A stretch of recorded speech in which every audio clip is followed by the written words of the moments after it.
Here's a story and here's a report which affects you and me and everyone we know. Anybody who's on Earth. From mountain peaks to ocean depths, climate change continued its advance in 2022. The relentless advance of climate change brought more droughts, flooding and heat waves to communities around the world. This is according to the annual report from the World Meteorological Organization. The report, titled The State of the Global Climate 2022, released by the United Nations, has revealed that in the past few years, temperatures in Europe have increased sharply, causing some 15,000 heat wave-related deaths in 2022 alone. In some areas, extreme heat was coupled with exceptionally dry conditions as well. The report further states that the years between 2015 to 2022 were the warmest on record, despite 3 consecutive years of a cooling La Nina. Even in China, the country had its most extensive and long-lasting heat wave since national records even began, extending from mid-June to the end of August, resulting in the hottest summer on record by a margin of more than 0.5 degrees Celsius. And as the mean temperature of the world was increasing, according to the report, global sea levels rose twice as quickly as they did 2 decades ago as a result of the massive melting of the world's glaciers. This is a cause of concern, as rising sea levels threaten some coastal cities and the very existence of low-lying states. The annual report also stated last June and July, sea ice in Antarctica receded to record lows and the melting of some European glaciers was off the charts. Between October 2021 and October 2022, the average thickness of the world's reference glaciers, those for which long-term measurements are available, decreased by more than 1.3 meters, a loss far greater than the average over the previous 10 years. And since 1970, there has been a total loss of about 30 meters of thickness due to a combination of insufficient winter snow, a Saharan dust invasion in March 2022, and heat waves between May and early September. The Alps broke records for glacier melt in Europe. Meanwhile, rainfall has been below average in 5 consecutive wet seasons, the longest such sequence in 40 years. In the African continent, drought has gripped East Africa. As of January 2023, it was estimated that over 20 million people faced acute food insecurity across the region due to the lack of availability of water. In Somalia, almost 1.2 million people became internally displaced by the catastrophic impacts of drought and pastoral and farming livelihoods. But record-breaking rain in July and August led to extensive flooding in Pakistan. The record-breaking rainfall left huge swathes of the country underwater. There were over 1,700 deaths in Pakistan. 33 million people were affected, while almost 8 million people were displaced. The flooding in Pakistan led to the total damage and economic loss assessed at $30 billion.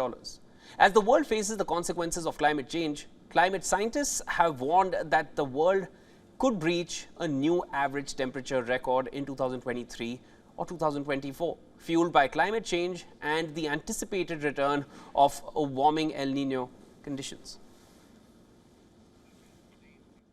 For more on this, we have with us WION who is a director at Klima 2020 and former assistant executive director in UN Environment Program. Welcome to the broadcast, sir. Thank you. Mr. Tevedel, going by the World Meteorological Organization report, how reversible or non-reversible is the climate situation at the moment? Well, it will accelerate, and it's not that easy to reverse these happenings.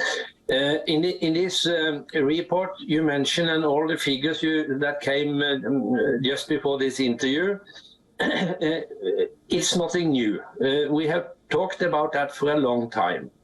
But the dramatic thing now is that if we don't do anything very fast, we will not stop on 1.5 degree. We can, as was mentioned, reach that within this decade. We will not stop at 2 degrees.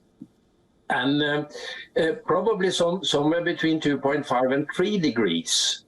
And then there is a lot of expected things that will happen because of this.